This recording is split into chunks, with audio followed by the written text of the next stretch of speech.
La parole est à Madame Isabelle Florennes. Merci, Monsieur le Président. Mes chers collègues, ma question s'adresse à Monsieur le ministre en charge de la ville et du logement. Monsieur le ministre, on a fait dire beaucoup de choses au mouvement des Gilets jaunes. On lui a prêté des intentions, parfois une parole qui n'était pas la sienne. Mais une chose est sûre, ce mouvement est la traduction des nombreuses difficultés que connaissent nos concitoyens. Je veux revenir aujourd'hui sur l'une d'elles en particulier, car elle ne m'a pas semblé faire l'objet d'une attention particulière. Elle est pourtant à l'origine de toutes les autres. Je veux parler de la difficulté à se loger. Le logement reste aujourd'hui le premier poste de dépense d'un foyer et a des conséquences directes sur l'emploi, le pouvoir d'achat, les transports et, in fine, le développement durable. En Île-de-France, territoire de ma circonscription, cette problématique prend une ampleur particulière. L'équation y est demeurée insoluble jusqu'ici. Une densité urbaine variable sur le territoire, un foncier en pénurie à Paris et en première couronne, et enfin une spéculation sans borne qui fait s'envoler les prix à Paris.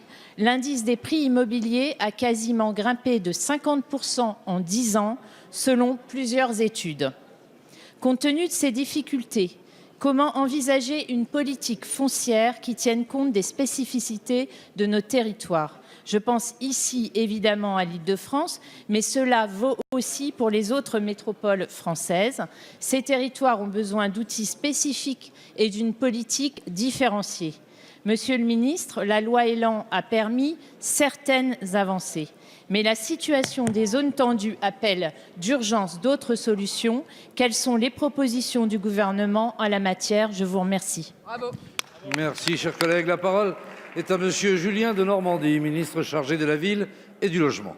Merci, Monsieur le Président. Mesdames et Messieurs les députés, Madame la députée Florennes, vous avez raison, le logement, c'est une partie du problème et c'est donc aussi certainement une partie de la solution.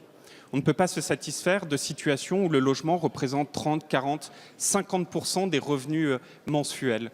Et donc l'enjeu qu'on partage tous, c'est de produire plus de logements abordables, c'est-à-dire des logements dont les loyers sont accessibles.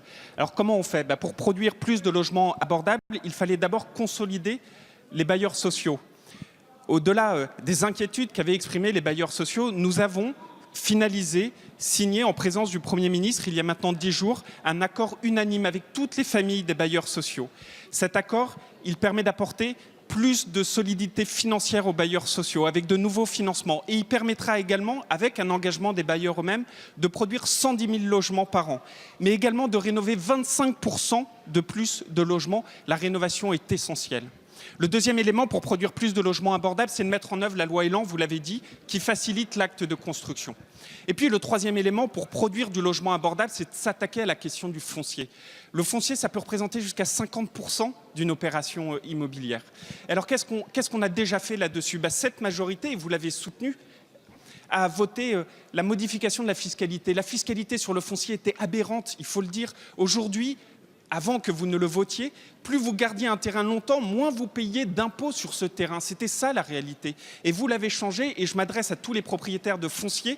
Si vous vendez vos terrains avant la fin de l'année 2020, à ce moment-là, vous avez un abattement significatif sur la plus-value immobilière liée à cette vente. Il faut s'en saisir. Et ça, c'est cette majorité, soutenue par tous les groupes, qui a adopté cette mesure. Mais il faut aller encore plus loin, et c'est le sens de la mission confiée à Monsieur Laglaise, qui va me rendre des propositions prochainement. Je pense par exemple au sujet du démembrement qui est essentiel. Merci, Monsieur le Ministre.